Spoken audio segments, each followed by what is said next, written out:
welcome to Ideas with Impact podcast. I have an incredible guest, Patrick Ney, here today with us. He is a international accredited team leader at All About Parenting, specializing in unique parenting methodology based on self-determination theory.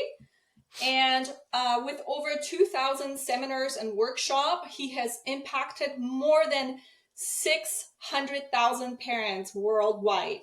His expertise and passion for empowering families make his insights so invaluable. Patrick, welcome. Oh, thank you very much, Aleksandra, for inviting me. I've been looking forward to this. Thank you. I'm super excited. So, Patrick, could you share a little bit about your background and what led you to focus on parenting, children, relationship? So I'm originally from the UK, but actually, as we just discussed before we went on air, I've been living in Poland since 2010. And I came to Poland kind of young and pretty stupid and not too many transferable skills. And I've done a whole bunch of different stuff, actually. And sometimes, I used to wonder that maybe this career doesn't quite string itself together, but I realized it was all preparing me for the great challenge of my life, which is the work I've been doing in parenting. And I became a father in 2016. And it's been an amazing experience. I kind of grew up pretty fast when I was hit over the head in central Warsaw and woke up in a neurological ward in a hospital and had to confront basically death. And then a year later, my daughter was born. And when you become a parent, as I'm sure every parent listening to this episode right now knows exactly very well, the whole tectonic plates of life change. Mm-hmm. And I was forced to confront, I guess, the ghosts of my past, maybe the expectations of what I thought a parent should be, could be, needed to be, had to be. Also what a child could, should, needed to be, had to be. And was super overworked and doing way too much stuff and getting more and more angry and kind of taking that out on my first daughter, Zofia. Mm. And about the time she was 2.5, I just got really angry at her one day and actually ended up smacking a bottle out of her hands. And I saw the fear in her eyes, and I just decided that very moment, I don't want my parenting to look like this. Mm. And I came across an organization called All About Parenting. As you said, it's a global parenting organization. So everything you described about those seminars, that's teamwork.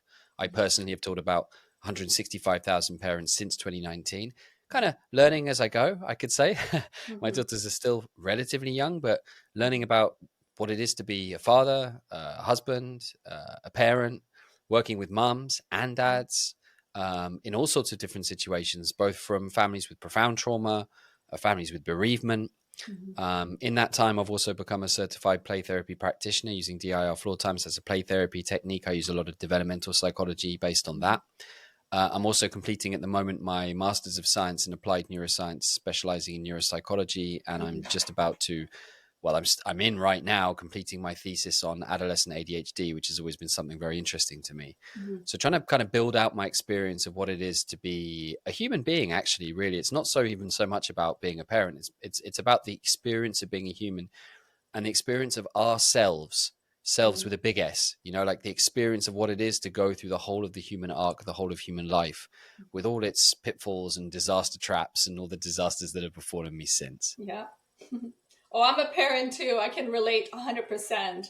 I think every parent goes through that motion of the lack of communities where back in the day when we had the tribals, people helped each other. The aunts, the uncles, what I've learned in the past through my podcast and talking to different people is that men also played a huge part in raising children, right? Where now, I'm not saying about men in general, but I think for me as a mom, I can talk about it for myself, is that we have been put into this kind of like freedom of the, women movement kind of thing.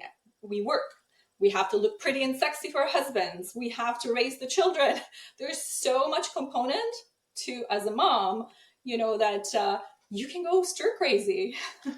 I mean, you can't do all four of those things, right? Because if it's like, be a good mom, be a good partner, be a good professional, but also be good to yourself, because that's a relationship. Your relationship with yourself is another one. The flip side is also true for men. And Like, indeed, you're right. According to anthropological studies in the 20th century carried out in South American tribes, mhm, the average father, in addition to spending lots of time as uncles and, mhm, and aunts as well, and grandmothers and all the rest of it, the average father spent about 8 hours a day with their children. mhm, So that's the closest we know to how for the majority of time human beings have spent time together. mhm, 8 hours a day with your kid. No one's spending 8 hours a day with the kids in at least Western Europe, mhm, in the families I work with, and probably well outside of it as well. So yeah, the pressure is on for all of us. And it is funny because they don't come with a manual. And it is kind of mm, odd because there's no other discipline or domain in our life in which we're so prepared to be so underworked. I mean, you don't drive a car without having at least someone show you the ropes. mhm, But most of us in our little nuclear families kind of try and raise our kids without an extended family. It's very true for Western Europe, especially. A little bit different in Poland, where I'm living right now, because Babcia, grandma, does typically live around the corner in most cases. mhm, And that's a tremendous help. We have that. We love Babcia. mhm, Yeah, it's tough. It's tough, and something has to give. And there is a lot of stress out there. We do live lives of stress. I always have to remind ourselves, however, that we've never been so blessed to be living right mhm, now. There's never been a better time to be a human being, without a shadow of a doubt. So as hard as things are, let's just remember how everybody lived 100 years ago. But mhm, nonetheless, to anyone listening right now, if you've lost your temper at your child, if you've yelled or got angry, you're not unusual. There's nothing unusual about that. That's typical parenting, because that is the way most of our lives look. mhm, And I think for many of us, we don't want to be that angry parent, but we don't know how. And that's where organizations like All About Parenting, that I'm blessed mhm, to work with, putting on free masterclasses, free workshops, mhm, also with my books available on Amazon. All of us together are trying to decide what is it that means I'm a good parent. How can I be a better parent for my child? And mhm, so much of that work is typically just work on yourself, not so much in mhm, your relationship with your child, but just work on you. mhm. Well, yes, because we do carry so much trauma ourselves from, the way that we were raised. I look at my parents, and I mean, my parents were born in Poland in 1950, so 5 year right after World War II. So their upbringing was completely different, for example, than mine. My grandmother had 6 children. One of them passed away from pneumonia. And then my mom's dad committed suicide at the age of 11. So there is a trauma right there, right? I went through a change and a big shift in my life where I had to redefine who I am and really, like you said, work on myself because I didn't want to continue living the way that I was living. So it was a lot of work, and it still is. My children are older now, 18, almost 16 and 12. So, it's every It's year it's a different milestone, for myself and for the kids and for my husband.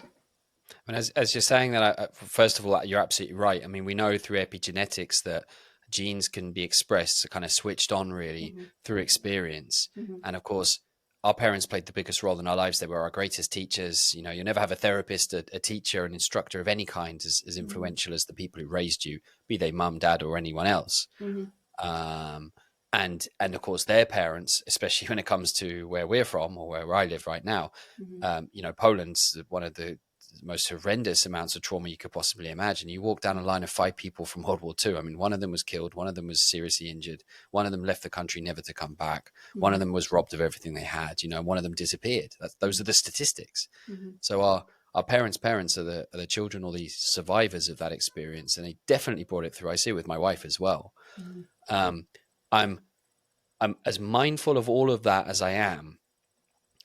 Um, I think there's so much power in us reclaiming the power inside us and saying, I'm not a prisoner of the past. The past doesn't decide who I am. I have every opportunity today to reinvent myself, exactly, Aleksandra, as you've said, because crisis is typically the best opportunity for us. Mm-hmm. And I can't remember the phrase, life has given me a series of opportunities disguised as terrible blunders. I think it's Mark Twain, if I remember rightly. Mm-hmm. The greatest moments in our lives, the greatest changes and transformations in ourselves are often the result of some of the worst moments of our lives. And then when we look back, and I don't know if you would say this, but I wonder, we actually say, I probably wouldn't change anything now. Now I look back at it now, I'm kind of glad that really terrible day, experience, moment, passage happened to me. Mm-hmm. And reclaiming that past and changing the narrative of who we are and ourselves with a capital S I think it's like that's the arc of human nature that we've been talking about, right? So Mhm. you never stop being a parent. I mean, I love cuddling my mum even now. You know, she's Mhm. in her mid 70s, and I'm still a little boy in her arms. You know, and that Mhm. she frequently reminds me I'm 41 years old with kids. Mhm. And one of the interesting things that popped into my mind was how, as parents, oftentimes we can start to understand our parents only truly when we become a mum and a dad, and then Mhm. all of a sudden the things they did or didn't do suddenly start to make sense. I remember my dad kind of just not talking very much. And I thought he didn't have very much to say when I was a teenager. Now I just realized that he was just inside his mind dealing with his Mhm. tough life that he had, the struggles and worries he had. Mhm. And he was calm within that space, you know. So I interpret that data differently. And this brings me to the point, which is, this is a subject very strong to me, which is so much of our experience of reality in our relationships is really a construction of our mind. So, to Mhm. everybody listening today, again, if you're tired, if you're stressed, if you're worried, if you're frustrated, irritated, and resentful towards someone, just understand that you are the power to change that relationship. Mhm. I realize the other person's frustrating. Don't get me wrong, they might be making big mistakes. Mhm. But you really hold inside you everything you need in order to make that situation shift in one way or another. And if you don't believe me, just begin today. Take the negative energy you're feeling, the frustration you're feeling. That alone is what you need, because without it, you wouldn't do anything. You wouldn't even be here questioning yourself today. Mhm. So be grateful for whatever happened to you in the past. You're not a prisoner to it. In fact, it could be the best thing that ever happened to you. Mm. I love that what you just said, because we are living in our own, I'd say, prison in a way. Like the thoughts really drive us of where we are in our lives. And I know because I can relate until that moment where, and like you said, I would never change anything because it wouldn't define of who I am right now. I had to go through these things to really understand what was happening. And yeah, I can definitely relate to that. Yeah, it's like the pain thing, like, why do we Mm, feel pain? It's so ridiculous. Couldn't we just have a little song yeah, in our ears or something? That'd be so much more convenient, right? It's like, yeah, no, unfortunately, yeah. it pains me to say this. We need the pain. Otherwise, we'd hurt ourselves even We more. are And as we are so addicted to pain. It's crazy. a little bell in our ears wouldn't make the difference, right? We just ignore it and carry on hurting Yeah, ourselves. So we need it. We need it. And, Buddha himself said that your work is to discover yourself and give yourself to the world. And it was true that's it. 3,000 years ago. It's true today. That's it. That's it. So, how do you define love in the context of parent-child relationship? Because again, we all love our kids, but there's sometimes this kind of, like, I wouldn't say resistant, but because we are dealing with our own emotions, sometimes we're just having a really hard time to connect with that. Well, I think the prima facie mistake here is that we think that love is all good and not bad. Hmm. And that's actually a kind of program that runs a lot of our relationships and expectations, which is we should feel happy, not sad. A Hmm. happy family. A happy family cannot be created from only good and no dark. Again, Buddha himself, if I'm going to quote Buddha twice in 2 minutes, said that you can't have the light without the dark, and you Hmm. can't have joy without suffering. You need both, the yin and the yang, the Hmm. masculine and the feminine, the positive and the negative. Everywhere you look in biology, in psychology, in physics, in quantum physics, you'll see this interplay of up and down and left and right, and Hmm. dark and light, and Hmm. and you see it in all the major philosophies as well, the Eastern philosophies particularly, but also in Western, in Christianity too. So for me, the encompassing of love in the parent-child relationship means the passing of the gift of life on. And with the gift of life comes the heavy burden and the pain and the suffering of being born. To quote, I think, a 16th century doctor, with what ills we come into this world, we know not, but 'tis commonly tis commonly difficult to get out of it. Being born is pretty explosive stuff. Hmm. Being created is explosive stuff. This life force inside us, the greatest and most complex thing we know in this entire universe, is contained in a little part up here inside our mind. Hmm. There's nothing more powerful than the human mind and what humans can do with their body, their brain, and their mind together. There's no greater force that we know of yet, except maybe the sun, which and the universe, which we still don't yet understand. But it's certainly the thing which is most powerful inside us. And passing that gift of life on means condemning the gift of life to death. And there's Hmm. something so poetic and beautiful about that. There's something so wonderful about embracing both halves of the coin rather than trying to fight it and say, "Oh, I don't want it to be like this." when you start to understand that you truly are the good and the bad, the entirety of the human experience, listening to the voices inside you with a level of understanding that maybe you haven't had before, no longer impeding your receiving and therefore increasing your giving, and no longer impeding your giving and therefore increasing your receiving, you do start to discover the world inside you. You know, Carl Jung said that inside every individual human life is the eternal life of the human species. How much suffering we've had to be through to get here. How much pain. How much pain in front of us, in front of me, in front of you, Aleksandra, you know? Bring it to me. Bring me the pain. Bring me the suffering in the relationship Yeah. and the loss. Because playing in God's playground means you get to swing on the swings, but it also means you get to fall down and hurt yourself. And I don't know if I'm mixing up too many metaphors here, but to answer your question very specifically, love is everything. It's every subatomic particle. It's every experience. It's all the good and the bad together. And I reject none of it. And recognizing that, and that would be the most common for anybody. We tend to go either more to the right or to the left. Like we just want that love, right? Or maybe we're just so negative that we're going towards that negativity and hate and despise of another human being, for example, right? We're accepting that, and I know that for a fact as well myself, because we all have faced it.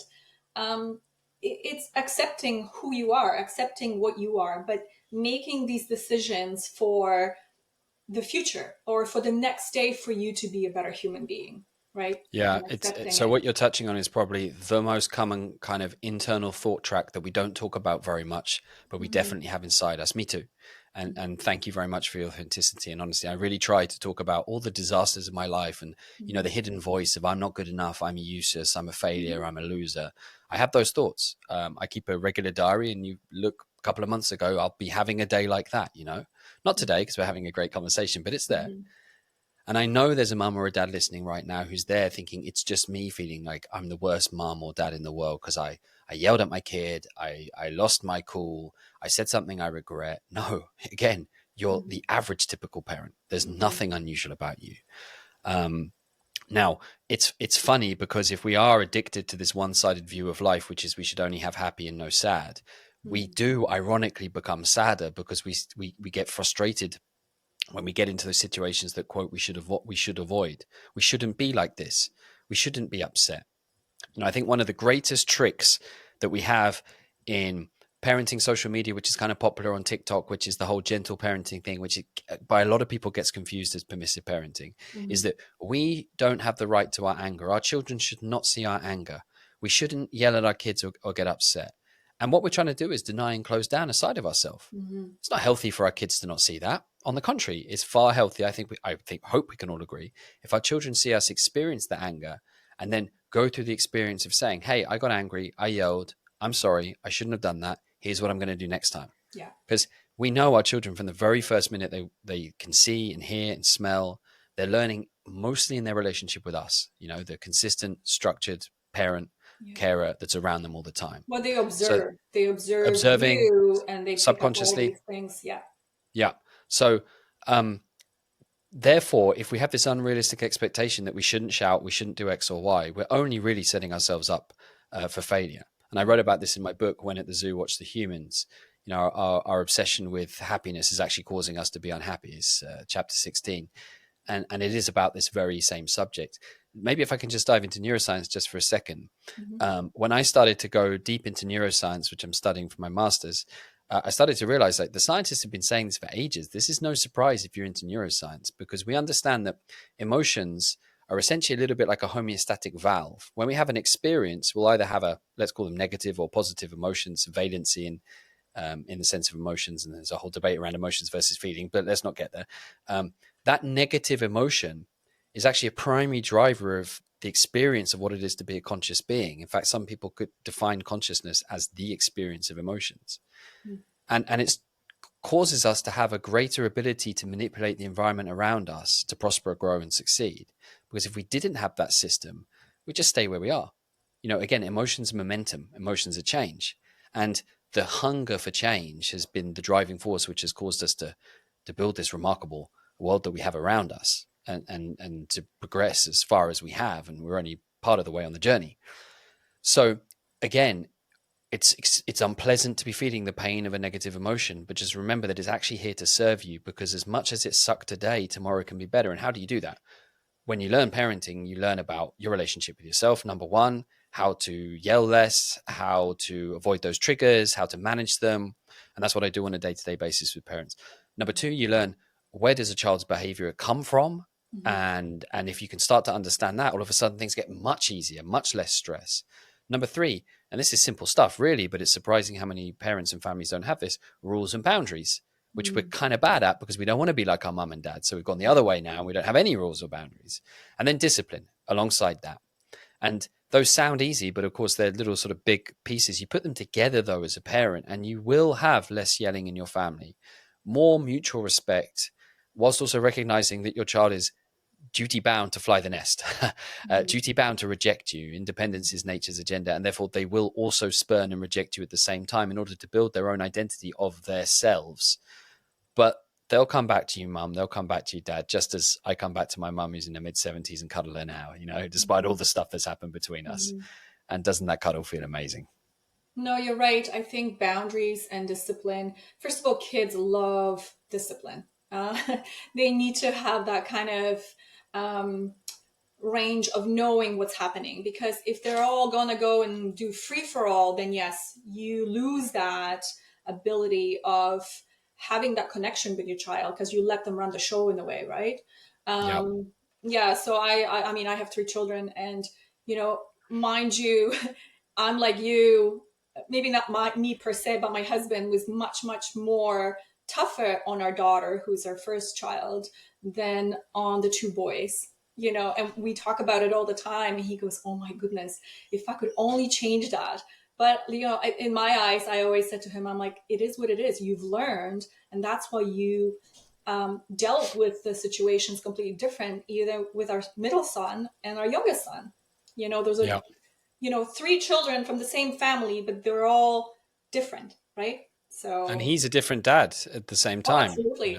Absolutely. And like you said, like whenever there is some sort of rising up of emotions for him, and let's say something comes out in a negative way, either it's like yell or raising his voice at a certain level, after that we talk about it and he's like, oh, okay, I'm going to apologize if that was in the wrong context or whatever. Yeah. So it's really cool to see that, It's so beautiful. It's so beautiful. And again, mum, dad, listening, you yelled at your kids. Like, listen, if you can go in there and apologize, you are literally modeling the behavior you'd love to see in them, right? Because we all get upset when our kids are like, oh, screw you, I hate you, you're the worst mum. And then they refuse to talk to us for a day or two. That's it. And how can we expect a child with an undeveloped, unconnected, like in terms of the synaptic connections in the brain, how can we expect a child to do what we can't do? In every single domain of our lives, if we're expecting something from our kids that we're not giving to them, then we're creating the situation in which we're frustrated in the first place. So modeling that behavior, whether it's better, healthier relationships with screens, or like your husband and you are doing with, hey, after the storm, let's come in and say, hey, buddy, I lost my temper there. I'm sorry. I'm going to try to be better. It can't be worse than beating a kid with a belt. I think. I've had that. Yeah. Raised in Poland, right? That was the thing. It didn't happen often, but I remember, it doesn't have to. My dad would be like, lay down on the bed. And I was like, okay, it's just shit happened. Oops. The thing is that technique works as well. It's what I say if we're doing a session or a discussion on this, like, beating a child works very well. It just comes at a massive cost. And that cost can take years to appear. So like if you want to be in charge of your kid, like go ahead, but you'll discover that it pays badly back later on in terms of your relationship with your child, and oftentimes at the most important moment. Yeah, absolutely. So what are the common challenges parents face when trying to connect with their children? Well, in terms of connection, number one, we're often stuck in transmit mode when we need to be in receive mode. Maybe I'll give you a good play therapy technique. There's a play therapy technique which I love, which is you just kind of set yourself the goal of not speaking at all. And when you don't speak, sometimes I do this with my daughter, I'll just set a timer on my watch for 5 or 10 minutes and just kind of nod and but just you create the space in which they can start to express themselves. So I do this in a couple of different ways. When I pick the kids up from the school, I never say, how was your day? I don't say anything. I wait for the first move to be made from them. And that's another play therapy technique. You let your I child be the like that, director. because I get into that moment when I go pick them up from school. It's exactly Yeah. what you just said. I'm like, how was your day? All Same as right. yesterday, mom. And it's like when my wife, not that I tell my wife how my work is because she wouldn't be listening anyway, but, like the last thing I want when I finish work is to talk about how my day was at work. I just want to forget about it all. So Right. it's not bad. It's not a bad thing, but it's just, again, it's a continuation of this idea that I'll let you be the director of your show and I can be a supportive active and not the other way around. So let them Because, open that can up. easily, it can spiral into a why won't you tell me kind of conversation, and hey, like I can be your friend, and Yep. then it's, but yeah, and that can take many different forms, like when I take my daughters and I go on morning and evening walks pretty much every single day, and again, I'm just trying not to dominate the conversation, but listen. Second thing would be interrupting, which is something we do to little kids a lot, but also big kids too. Again, it's kind of the same principle. We talk over people because we can finish their sentences quicker. We've got way more life experience, so we know what it is they're trying to communicate. And again, when anyone does that to us, it super pisses us off. So let's maybe not do it to our kids. The third is using logic. So maybe if we can just talk about neuroscience for a second. Are we recording video as well, Aleksandra? Can I show this, or should I just talk about this? Yes. So I tried to have a bit of a neuroscience-informed approach to parents because I find that it helps them to understand what's happening in their kids' life. So in both children and teenagers, the limbic system here, I'm pointing kind of into the middle of the center of the brain, which is a series of different structures associated with transmitting and receiving signals from the outside, processing and interpreting them as danger signals, essentially kind of managing the emotions. Emotions kind of start here within the brain. That part of the brain and the prefrontal cortex, the neocortex here, the whole frontal lobes of the brain, which are more associated with thinking logically, rules, moderating your behavior and your emotions. These parts of the brains are not as well linked as they are in adults. And let's be honest, we often do a whole bunch of stuff that isn't logical. We say and do all sorts of things later and then regret them, like you were saying with your husband, like I do as well. And that's because our prefrontal cortex is not stronger than our limbic system. Our limbic system is a evolutionary speaking, like an older piece of our brain, which overrides the logic bit. So that's when we say and do the things we regret. Well, children are building synaptic connections between the neurons in their brain all the time, but the brain kind of develops from the back to the front. So the last piece of really big integration is that prefrontal cortex and the limbic system.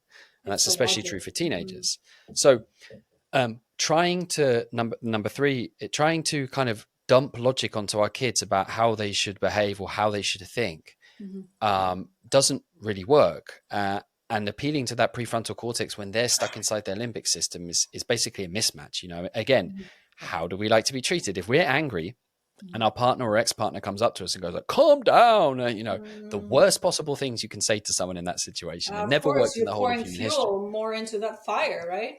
Exactly. So number 4, how about we say, I understand? How about we say, despite the fact we feel pissed off, annoyed, and upset at that person, why don't we say, I understand that you like playing Minecraft. I get that communicating with your friends on Snapchat is really important for you. And it's going to be through gritted teeth because we're like, Snapchat's bad for you. You spend too much time on Minecraft. You're ruining my day. But the more we force ourselves to say understand, the more we do understand. Because the truth is, our child doesn't waste calories. The thing they're doing, whether we like it or not, makes sense to them. And if we come in trying to punch them in the face with our logic, all they're going to do is put their hands up. And by the way, mums and dads, we also have fantastic ways of wasting time as well, just to be clear. Because anything we accuse our children of, we have in some form or another. Romans 2:1, be careful you who judge, because when you pass judgment, you only judge yourself. So instead of punching people with the truth, number 4, how about we force ourselves to say understand, and over time we start to really mean it. And if we can build a relationship, a back and forth, like a continuous back and forth, like a serve and return of interaction, where the child feels like they can actually engage with mum and dad and they will be heard. And if they have enough predictable experiences of that, then we have that thing which we're looking for in our relationships with our kids at any age, which is trust, intimacy, and respect, where the bond between us can be pulled and torn, but get stronger as a result. Hey, buddy, I got angry at you and I'm really sorry. I will try not to do that again. Hey, buddy, when I get that angry and you see it happening, you can see the steam coming out of my ears. How about you say like a code word to me, like banana or beaver? I've had dads do that and it works. For dad anger, it works really well because dads go, okay, I'm going to take 5 minutes. I'll come back in a second and we can carry on the conversation. That that kind of back and forth, that kind of contract and aligning between the parent and the child and the parent can happen in that atmosphere of intimacy and trust. If we're physically harming our kids, emotionally blackmailing them, guilt tripping them, we're probably creating the exact opposite, where the child feels I can't and shouldn't share any information with mum or dad because it might be Or used they against start me. lying. Yeah. And then the end result is, well, I'm not going to tell them the truth, which means I have to tell them the not truth, which means I have to lie. And, Yeah. I've called a 22-year-old the other day and I said, listen, I'm just like, want to have a little check-in with you. When you were kind of like 15, 16, did you tell your mum and dad what was happening in your life, with boys and stuff like that? She goes, No. no way. Dad would have gone crazy. Mum would have kicked me out the house. I'm like, there you go. That's all you need to know. You can't save your child from themselves, and they're going to do stupid stuff because humans do stupid stuff, but you can have that relationship of intimacy, trust, and as much as you can, obviously, because stuff can happen in your life. And that is something you can do. Those are practical tips you can start doing today. Number one, shut the hell up. Number two, or listen more and be more in transmitting mode, and more in receiving mode and less in transmitting mode. And give them that space, let them be the director, and beautiful things happen when you go quiet. Everyone's worked for the boss who talks over you and tells you what to do. And it sucks so bad. And everyone's worked for the boss who goes, hey, I don't know, like, you tell me what you think. And it's so beautiful to work for that person. Let's be that boss. Yeah. It's a good point you're putting in, because once you're standing over that child and keep on yelling at them, it's like a defense mechanism. They don't want to be part of it. And you're right. And I know, because we faced this as well. Again, I'm going to bring up my own experiences, where with our daughter, it was the same thing. It was, she blocked off for a bit. And then, we were finding out all these little lies that she was creating, because she, didn't want to get in trouble, or B, being basically, okay, you're not getting your phone today for the day or for a week or whatever it was. So she came up with these little ideas of how I can hide these things from my parents, And again, it was a lesson learned for us, where with the second and third child was completely different. But, we're only human beings and we learn. And, we can have these discussions with her right now. And she's 18. And, it's funny because she always says, she's like, Mom, Dad, our brains really don't develop until we're about 25, 26. And I'm like, you're right. They don't. So you start really understanding, as an adult until of that age, 25, 26 kind of thing. So it's kind of cute. Yeah. And newsflash, when you get to 25, you still won't have a clue who you are and what's going on. And, until you get to your 40s and 50s. It never ends. It's the human condition. That's it. Life is a journey, and everything that comes with it. You again, like I said before earlier in the show, is that we always try to be better. Doesn't matter what it is and where we're at in our lives. We make that mistake, instead of beating ourselves up with it, and again creating these negative emotions or boundaries or whatever you want to call it. Just let it go and be like, you know what? I'll be better tomorrow. It's totally okay. At the end of the day, we're only humans. Yeah. So, what would you, or how would you suggest for parents to have, again, I think we touched on a little bit based on that, but how can we unlock the potential for the parents to have that better relationship with these children? For example, when parents are under some sort of pressure. Well, I think I talked about maybe like a few steps, which I think we can consider one at a time. So the first one would be, let's work on ourselves and work out what's causing us to be stressed in our life. And if we can do anything in the zones of our life in which we're having that stress score going up, it's going to have an impact on our relationship with our kid. Just to give you one example, sleep. Most of us are chronically sleep deprived. Way too much blue light in the evenings, way too much stimulation, increases our cortisol, decreases our melatonin. We wake up, we have energy drinks and coffee, like everybody nods their head and then everybody carries on having bad quality sleep. So when you look at, for example, neurological rehabilitation, and behavioral improvements for people who have neuropathologies. Well, sleep is one of the number one ones, which is why I chose to put my master's thesis and focus it on adolescent sleep, or adolescent ADHD in sleep, and look at that relationship. And it's very interesting. It's common sense, obviously, like a lot of science, like, if you sleep better, your ADHD symptoms decline quite considerably. And by the way, there've even been tests showing that if you dramatically improve your child's diet, you can radically decrease their ADHD symptoms. So that's a very interesting subject. So that first piece is entirely inside our control. It's our choice. We can go to a free masterclass like we do it all about parenting. We can listen to this podcast. We can go for walks in nature, which decreases cortisol dramatically. All of that belongs to us. We can deep breathe. We can meditate. There's no child there. It's just our commitment to ourselves. And I get it, right? Mom or dad says, I'm too busy for that. Okay, fine. Just you spend about 2 or 3 hours a day on social media. So you're actually not too busy to do that. It's just your mind or you have decided that social media takes a higher priority than looking after yourself. I get it. Fine. I don't judge you. I like looking at Twitter and TikTok and all the rest of it as well. But that comes at a cost. Please be aware of the cost and no longer say that it's your child causing you to get angry, because you now know who's in charge of this relationship. We call it the locus of control in psychology, right? Like, just understand that the locus of control is inside you. And when you say, my kid made me yell, or, my husband did or didn't do X or Y, so now I'm angry. Well, now you're placing the locus of control in their hands. Bring it back into you. You're not the victim of the past. You're a master of your future. So become that master. Stop blaming others. Look at yourself, right? Yeah, I mean, we can stay in the victim mode as long as we like. It's a very comfortable place. It's like a well-worn slipper. You can put it on every single day and say I'm a victim, or you can say I'm in charge of what happens next. I choose the latter. For me, it's a narrative which is far more utility and capacity. And I get it. I don't want to take away from anyone's traumatic past and background about what's been done, what hasn't been done for them. But let's have agency inside ourselves, because that at least is a place we can move from. And the second piece, as I mentioned, is this big piece, which is, do I really understand the why of my kid's behavior? So taking your daughter's lying, for example, right? And you mentioned it brilliantly here, Aleksandra. You said, like, she was scared of the consequences, so she kind of chose to lie. She's being clever. If you lie and get away with it, you don't suffer any consequences. Really good.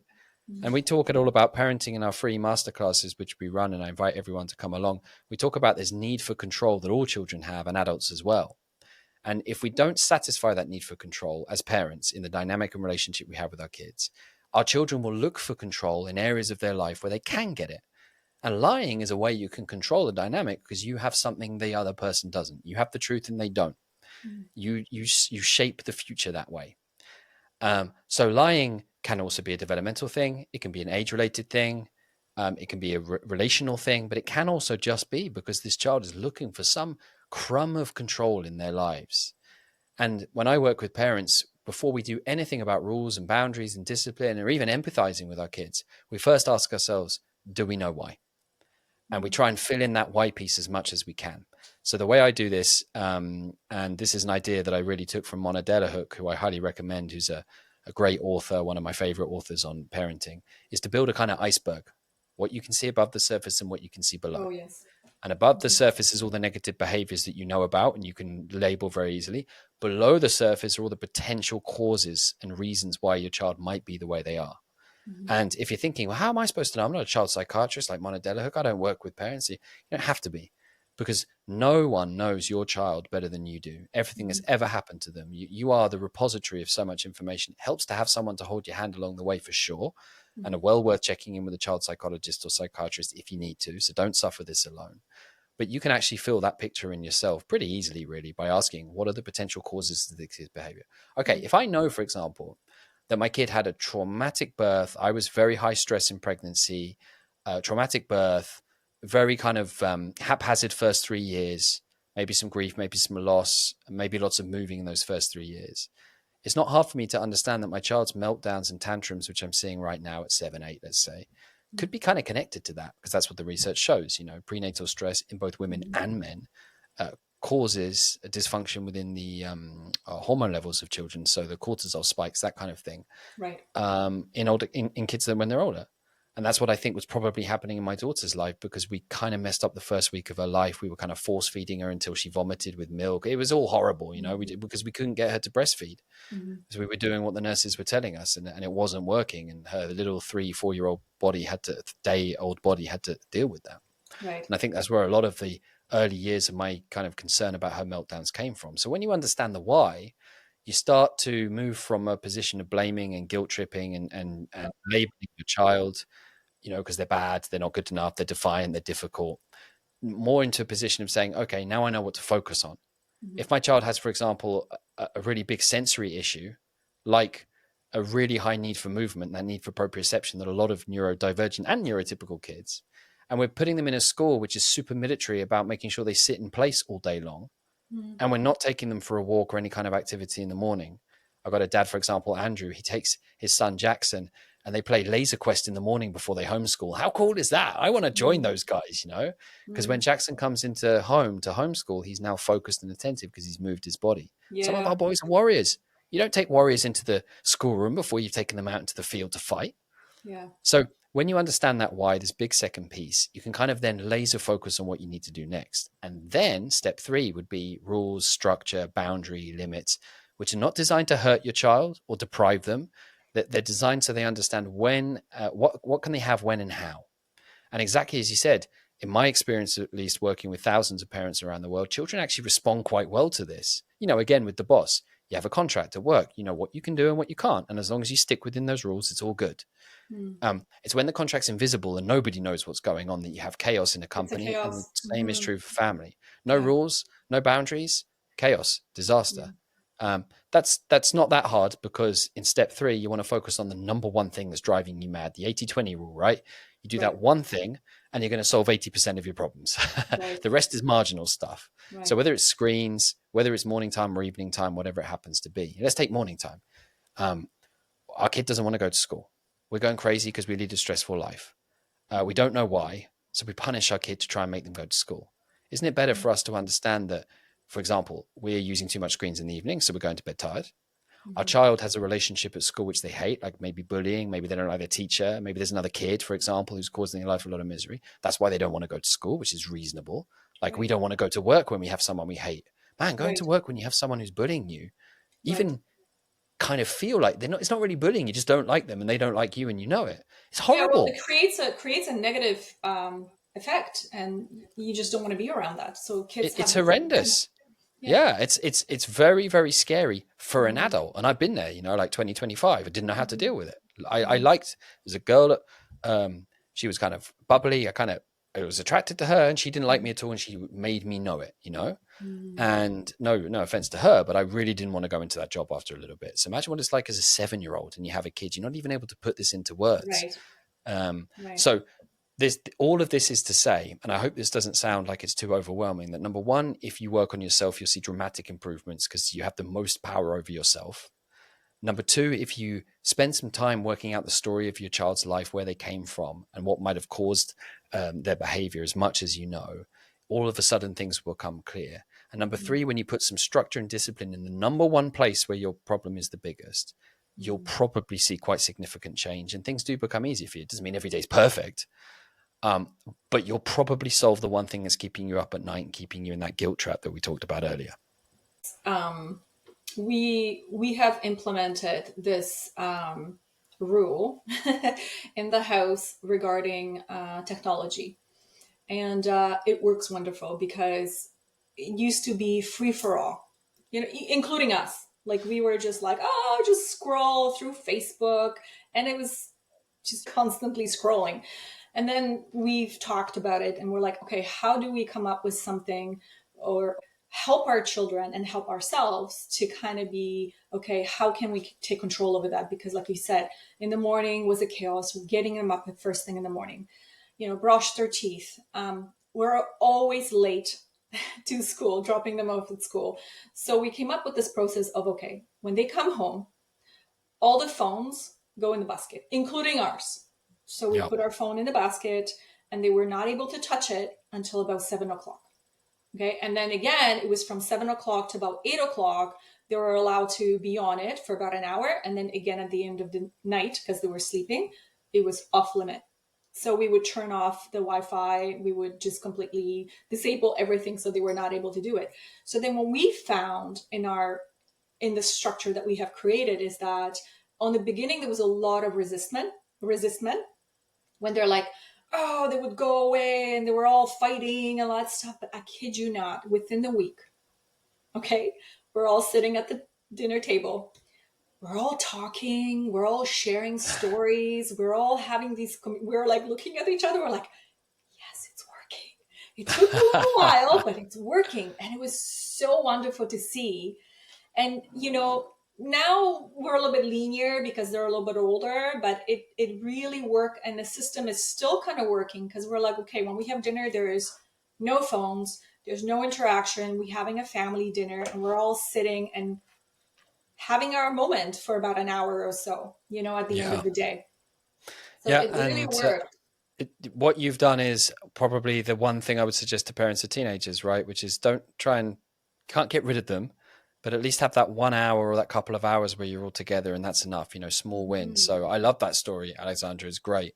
thank And you. I know it's probably one thing which people feel most stressed about. So if you're going to make a change, make the first change just maybe you don't have phones in your bedroom at night, Yeah. because that alone will cause your child to have better sleep. If you have Yeah. bad sleep, your IQ drops for teenagers by about 15 points, which is very, very large. And poor quality sleep is one of the highest predictors of a positive ADHD diagnosis for Yeah. teenagers as well. Yeah. So, once you go down that route, like a lot of stuff can happen for your kid. We start labeling them, and I have an ADHD diagnosis for what it's worth. I'm not saying it's necessarily bad for some kids. It can unlock help. But yeah, like again, the number one behavioral intervention for people with psychopathologies is going to be sleep in the vast majority of cases. So if it's true for people with challenges, it's true for all of us. Mm. It's not easy, but at the end of the day, be honest with you, it might take a week or two, but once they realize that those are the rules, even as a 16-year-old or even as an 18-year-old, we always look at it and we're like, it's going to be better for them. It's going to be good for them for Yeah. the development and even for their own. If they ever have children down the road, they'll have a little bit more of understanding of what we were trying to create and make. So Yeah. yeah, too Well, happy. from the parents I speak to, a lot of the teenage kids tell them, I actually don't want to be on TikTok. I don't want to be on Instagram. It's just Yeah. everybody else is there. Yeah. And we know from studies of the teenage brain how important it is, the opinions of other people.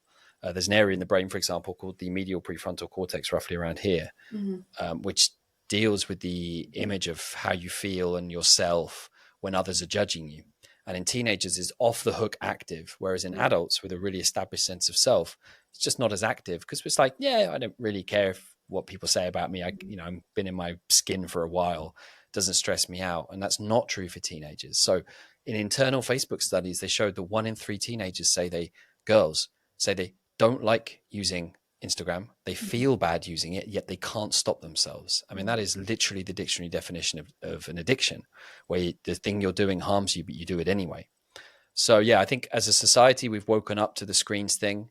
There's a smartphone-free childhood movement which started in the UK, which has grown around the world of people saying they're going to hold off with the smartphones. So I think as a society, we're way more educated than we were back in the day. I think a lot of parents just didn't know. Mm-hmm. Education systems around the world, including some of the top best ones like Finland and Sweden, now rolling back from tech. And I think going forward, if I look at AI, I mean, I can see how AI is impacting me. AI literally is detraining your brain to think, Yes. and it will make you the average of average. So for as much as we can do for our children, ironically, to do the old-fashioned thinking, Mm-hmm. focused study for half an hour if possible, or even 20 minutes where you're just completely focused without distractions, is literally the gold mine of the future. Because Mm-hmm. most adults can't do that anymore. Can't sit for half an hour and complete one task without a series of distracted thoughts. And Yeah. I include myself in that. I'm not judging anyone. Yeah. Particularly the teenage brain is very vulnerable to this. So again, if you're a mum or a dad and you've been struggling with this tech thing, do like Aleksandra just mentioned, but start with one small win first. Get them out of the bedrooms at night, and then you can work back from that. Meal times as well. Your child will almost certainly thank you one point for having had that decision as much as they fight it, because they actually in their heart of hearts want connection as much as we do. And those meal times are beautiful again. Mm. This brings me to to an old way of, because everybody has their phone and I'm included in this as well. We don't simply remember phone numbers of people. Yeah. You know what I mean? I don't know what my mom's phone number is because it's on my phone. So automatically dials it. And again, for parents of teenagers, so you know, there's a type of memory called prospective memory, which is very much a frontal lobe memory. Again, I'm pointing at the front of the brain, so that's that most advanced part of the brain. And Mm-hmm. it grows quite a lot between 6 and 10. And prospective Yes. memory is when you can kind of remember that later on you need to do something.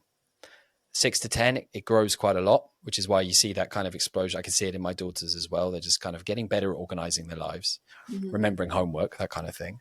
And then from kind of like 10 to about 16, 17, it just stops. So your teenager actually has the prospective memory of a 10-year-old.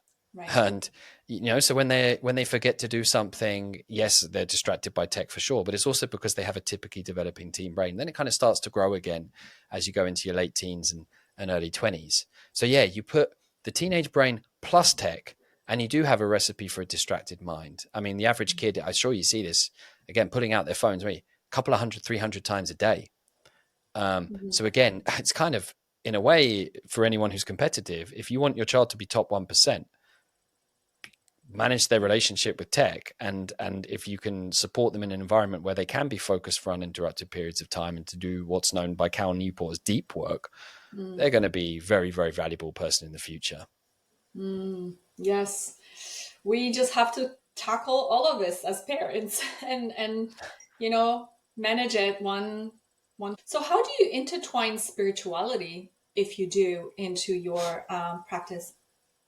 I try to keep spirituality out of the parenting workshop room space, I guess. And nonetheless, it's intimately connected, because let's take, for example, bereavement. You know, sadly, many of us in our lives, we go through periods of bereavement where we lose someone in our family. And I've worked with families where they've lost a mum or a dad and they've had to deal with the aftermath.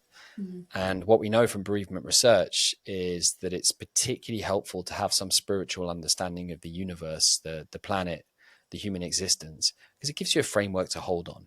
You know, where's mummy gone? Where's daddy gone? Some of the most heartbreaking conversations you can have with a child.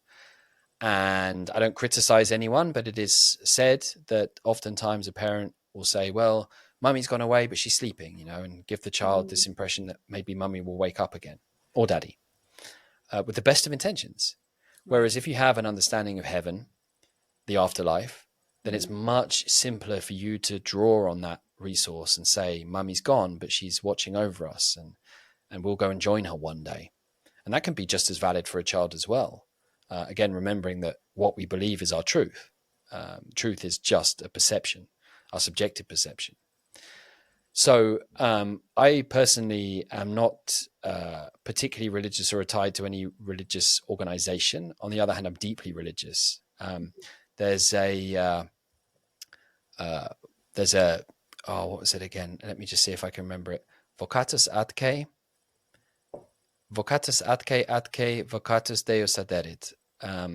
Invoked or not invoked, the gods always exist. It was a phrase that Carl Jung had carved into wood. Carl Jung, the famous psychiatrist, had carved into wood above his door, which means invoked or not invoked, God always exists. You know, like God is always there, whether you want him to be or not.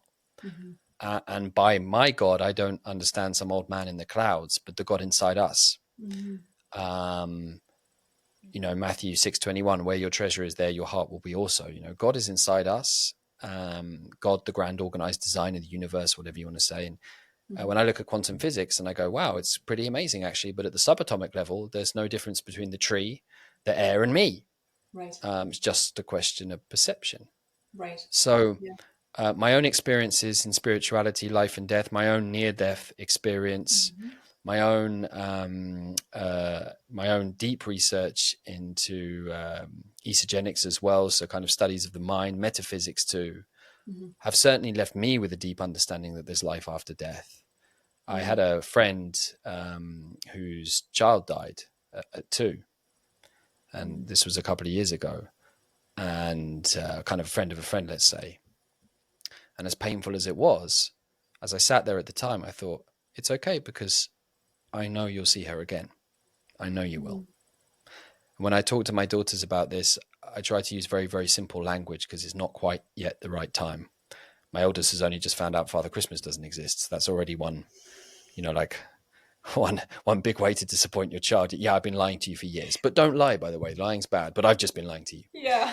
Um, uh, like I've said to my daughter, I will show you the secrets of the universe when you're ready. The time will come. And that's what I mean.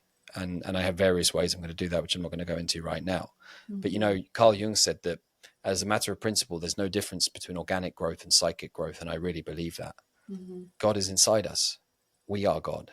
We have everything we need. There's nothing missing in us whatsoever. And we exist in this universe in which life is pulsing in absolutely everything: the walls, the floors, the books, the trees, the birds. We are one, as Carl Jung said, unus mundum. We don't see it, interconnected. But we have perception-based systems which choose not to see it, right? We don't see infrared, but infrared exists and we know it to be true. We just don't perceive it. So I've experienced this myself through my own experience of near death. In a hospital, I had that experience where the connections between us were almost like lightning. I could feel it. I knew it to be true. It was one of the most profound moments of my life. And so much of my own relationship with spirituality and the meaning of the human condition has come from that one experience. And I've developed it ever since. So yeah, on a day-to-day basis in parenting, we don't talk about it too much, and yet it's always there. Invoked or not invoked, it's always there. I love it. I love this. Yes, talking about Santa, that was difficult. But as I said to my daughter, if you believe, then he's real. That's what we were saying to our kids, is that it's when it's time, you will understand. But they're like, if you want to believe it, that's totally okay. And if not, then that's totally okay too. And then slowly, I think at age 5, they kind of, okay, we understand. So it was kind of cool transition. It was not forced. It was not, yes, you have to believe in them. Because, I, as a child growing up in Poland, it was also very dynamic. And it was like, Santa exists and this is where we're going to see him. But then I saw Santa at the community center, and then I saw Santa walking on the street, and I was like, well, they look different. So it was very confusing for a 7-year-old child. But again, we all laugh, haha. But at the end of the day, there are a lot of Santas in our lives as well, right? Like we believe in the concept of human rights. Yes. Well, human rights is just something we've created in our minds. It's not written down anywhere, except what will come out of our minds. There's no stone in the earth. Right. It's a creation of our belief, and we share this belief together, and therefore it becomes true as a result. So again, we can kind of giggle at the absurdity of seeing a fat Father Christmas and then a thin Santa Claus the next day. But there's plenty of mythological creatures we have in our own worlds as well. And, Carl Jung, I was reading him again. That's why I've got him in my mind right now. He says the primitive man, meaning obviously someone who with, let's say, tribal beliefs, as he would have called it primitive, has far better psychic defense mechanisms for understanding the phenomena of the world than the modern man does. Because the modern man turns to his only priest, his or her only priest, which is the psychologist or the therapist, to explain what the hell's going on. 1 in 5 people, for example, will experience psychotic events in their lives, which I've had as well. And it's quite destabilizing. It helps to be able to hold on to a mythological being, real or not. Yeah. No, I think we all have experienced that in our lives at one point or another. So yeah, we'll just leave it at that. Now, what resources or tools would you recommend for parents that are looking to deepen their understanding of their children? Well, I suppose I'm a guest on a podcast, so I have to at least start with myself. I'd recommend all parents coming to www.allaboutparenting.com, because you can sign up to one of our free masterclasses there with me, for example, and I'll be answering your questions live, your unique situation. I've also got a couple of books on parenting. One's Meltdown Mastery, the other one's called When at the Zoo, Watch the Humans, and a third book for kids, all available on Amazon around the world. But there's several 100,000 parenting books out there. So whatever you buy is probably not going to be a bad idea. If you go on a reputable bookseller and start reading at least one parenting book, you'll do more than the vast majority of parents ever do. So that's probably a good place to start. Then there's podcasts. You can come and see me on TikTok, on YouTube, on various channels, Facebook and Instagram, if you search for my name, Patrick Ney, and start educating yourself. Make it a point of principle that when you go to the gym, you stop listening to music and you start listening to parenting podcasts. And if you do that every single day or, 5 times a week, within a year, you'll be a parenting expert. It's not actually rocket science, you know. It's like your job. You train a bit and then you're good at it. You practice, you make some mistakes, and then before you know it, you're doing it unconsciously. Mm-hmm. So that experience can be a little bit scary to start with because you're kind of confronting your mistakes at the same time. But very quickly, you start to realize how, in the vast majority of cases, you at least should be responding. So there's workshops, there's events, there's masterclasses like we do. I think a book is a pretty good starting point. And then obviously having an open dialogue with your partner or ex-partner if you are raising your kids with someone else, Mm-hmm. asking them for feedback, seeing yourself, to have the looking glass to see ourselves as others see us. Asking your child, maybe I can tell you a quick story. I had a mum, we did a 5-week challenge I'm running right now. We're just about to start the next one, the Calm Parent Challenge. And Mm-hmm. within 5 weeks, parents go from angry yelling to super calm because they start to go through the process I've just described. And she actually sat down with her 6-year-old daughter and said, listen, I want to connect with you more. I want you to feel more loved and connected with me. What can I do for you so that you feel that? And her daughter is very clever. She goes, I just want you to play with me. Okay, Oh. now I know. Mm. Now I know. Because otherwise it's like, here, let me come and cuddle you, or let's go for a walk in the park. It's not what your child wants, to have that feeling of icky, sticky love, the love Yeah. glue and goo that keeps us going and lubricates the wheels of our relationship. It's Yeah. play with me. Okay, now I know. And oftentimes with our partners, it's the same thing, right? Just tell me the exact thing I need to do to keep you happy. With my wife, is just spend time with her. It's really very simple. My wife is a very simple operating system, despite it all. Mm-hmm. As long as I spend time with her and we go on a couple of holidays a year, it's all Mm-hmm. good between us. It took me a few years to get there, but I now understand how that operating system works, and things get Yeah. easier as a result. Yeah. But asking these right questions will help your relationship, with each other and even with your kids. Like you said, having that understanding what your child needs from you as a parent is important. Because again, we have these perspectives that our children are, I mean, we've asked, my husband and I both asked, like, why did we have children? And I think in the beginning was like, oh, we had children because it's a generational thing, and it's like you want your, family tree to grow. And then there were deeper questions that we kept on asking. Hmm. It was quite profound, what we came up to, but it just literally pay attention to these kids and give them what they want, and that's what they want. They want play and they want love. Every Yeah. child deserves that. So that's our motto in our family. Even though they're It's beautiful. teenagers, we damn love them. But we'll still take their phones away if they deserve it. Well, as I always say, the purpose of parenting is not the avoidance of pain, Yeah, and we're not there to be their friends. They have plenty of friends. that's We're there it. to be mum and dad. Yeah, that's it. I found a lot of parents too say, oh, they were my friends. With Hmm. our family was like, no, like you said, having these boundaries and having them understand that we are their parents and we can still have a really good relationship, but we're the Yep. parents. And that's where it kind of Yep. stopped. Yeah. Friendly, but not friends. Exactly. Absolutely. What is one key takeaway you'd like parents to remember from this conversation today? Well, dear mum and dad, there really is nothing wrong with you. There's Mm-hmm. nothing missing in you. I know you've been through a lot of pain and strain, and I know you've got questions in your mind, maybe dark thoughts that come into it in the small hours of the morning about what could or should have been done.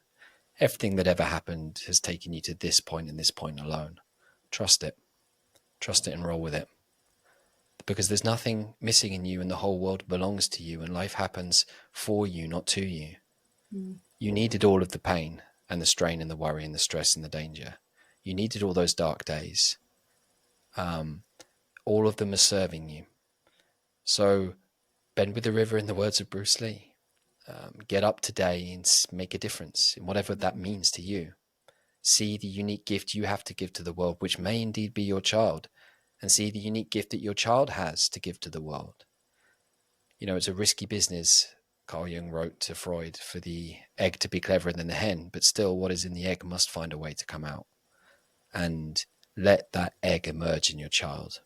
Pass that gift of life on with ease, with grace, with consideration and with acceptance, and enjoy every single day, because every single day counts.